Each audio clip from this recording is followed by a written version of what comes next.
he was still performing at an incredibly high level. The following season, when they beat the Rams, that was the lowest scoring Super Bowl in the history of the NFL. The lowest scoring Super Bowl. They barely had to do anything on offense. It was a defensive struggle. And in fact, the defense in the running game, carry Brady.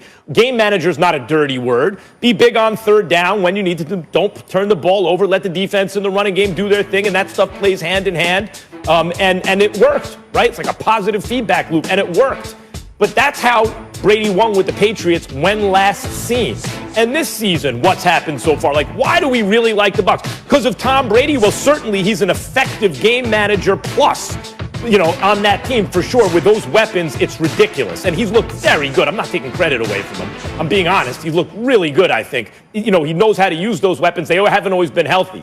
And I get it. Evans and Godwin and AB and all those guys. Yes, it's good. But guys, the defense is the reason that we think of the Bucs differently from some of these other high-scoring teams. It's the defense. You know what's the number one defense in the NFL by a lot of metrics? It's the Bucs, and most of them have them in the top 3 in the NFL. So if you're riding maybe the elite defense in the league, by the way, just look at what happened yesterday, right? We're talking about a game that is competitive until the second half when the defense clamps down.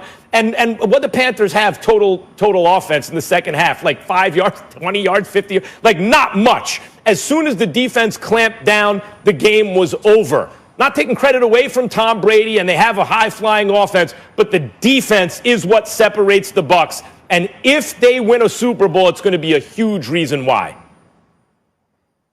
Well, listen, here's the deal. The fact of the matter is we started thinking about this defense. We started thinking about this team differently from the moment Tom Brady arrived because we didn't have to worry about a quarterback giving new meaning for 30 for 30 with Jameis Winston, who threw 30 interceptions to go along with his 33 touchdowns, nor was it were we thinking about the fact that for the first time in NFL history, a quarterback deserved to be named Defensive Player of the Year because that's what Jameis Winston looked like last year.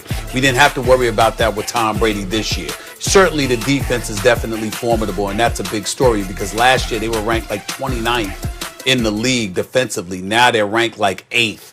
They had the 30th ranked defense against the pass. Now it's like 10. They still have the number 1 ranked defense against the run. We get all of that about Tampa Bay, but it's about this offense. It's about Tom Brady. It's about Antonio Brown, who had about seven receptions for 69 yards yesterday. It's about him with Godwin and Evans and Gronk.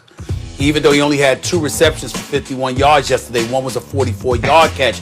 We're just seeing him in big moments step up and really make his presence felt. With O.J. Howard being gone for the year, and you're looking at a situation where we've got Gronk to go along with Antonio Brown, Godwin, Evans. And oh, by the way, even though the numbers say Tampa Bay is like 23rd rank in the run, Ronald Jones Jr. is averaging over 5 yards a carry. Leonard Fournette is averaging over 4 yards a carry. It's not like they don't have a running game. So they've got a running game. They've got pass blockers. They've got a passer in Tom Brady. They've got weapons at the receiver spot all over the place with Gronk elevating his level of play.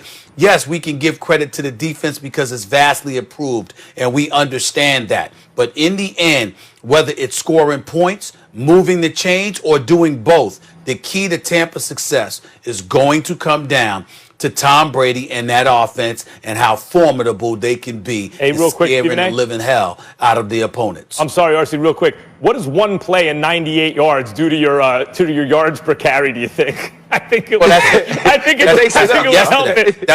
It would jack it up. But what was Ronald Jones doing before that? I don't know, but that he was averaging over 4 yards a carry before that. Maybe, yeah, sure. I mean, the median. I wonder what the median yards per carry. The mean is high. Yeah, go ahead. Just talking about yesterday. I was talking about the season. Yeah. No, you're right. Listen, Ronald Jones has been good. Leonard Fournette has been great in pass protection, also on third down, catching the football. And obviously, we understand all the weapons they have outside. But it's about this defense. The Mondays that we get on this show, or the days after the games when we get on this show and we raved about the Tampa Bay Buccaneers, it was the days the defense played really good. Like when they played the Green Bay Packers and Tom passed for about 165 We weren't in here like, oh my goodness, this offense is so good, because it was 10-0, and then Jamel Dean gets an interception. And then the next drive, then Carlton Davis forces an interception with a PBU against Devontae Adams, and that's when the onslaught starts. And then the next week they play the Las Vegas Raiders, who are really good football team, and we got Devin White with 3 sacks, 11 tackles. He's running sideline to sideline, blasting Derek Carr. And we started saying, okay, now this is the team, right? This is the most complete team in the NFC, because we understand what they can do offensively, but when this defense shows up, it's different. And then when the defense doesn't play as well, when the defense isn't balling, we don't really know. Even in the first half yesterday, Tom Brady was as good as we'd ever seen him all season, but the defense was getting carved up by Teddy a little bit. Teddy was efficient. Teddy had a high completion percentage. They continued to move the ball, and you were like, oh, it looks all right.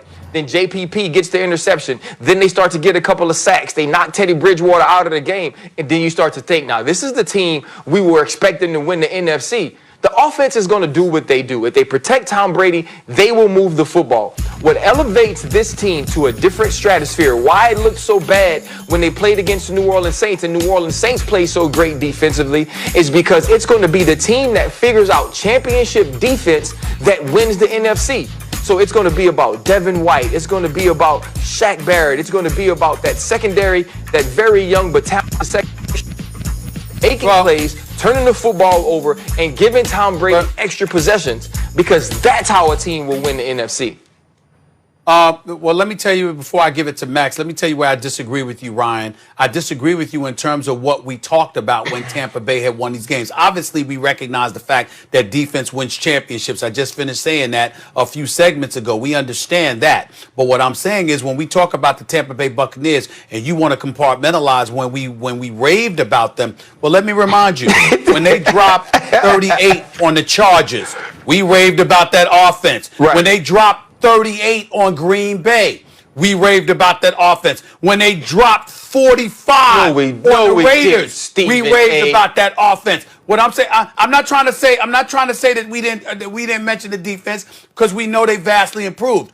But we raved about it, and then we spent a couple of weeks talking about Antonio Brown because of how formidable they were going to be offensively, even more so that they got that for the injuries. I'm not saying defense don't matter, guys. I'm just saying that when we look at Tampa, the reason why we've got them as a championship on this level, when we're talking about them, it's because of what we're fantasizing about with that damn offense. Everything you just said, I'm not going to hold that against Brady, because he was working with injuries and he's in a new system and they have to figure it out. His style of play is very different from Arians' style of play. So I'm not, but were it not for that, I think what you would be bringing up is an indictment on Brady. In other words, there are all these weapons and all this stuff, and we're focusing on the offense, and they're a top third offense. They're a top 3 defense. If you look at a Super Bowl contender and say, top 3 defense, top third offense, what's going to win the Super Bowl for them?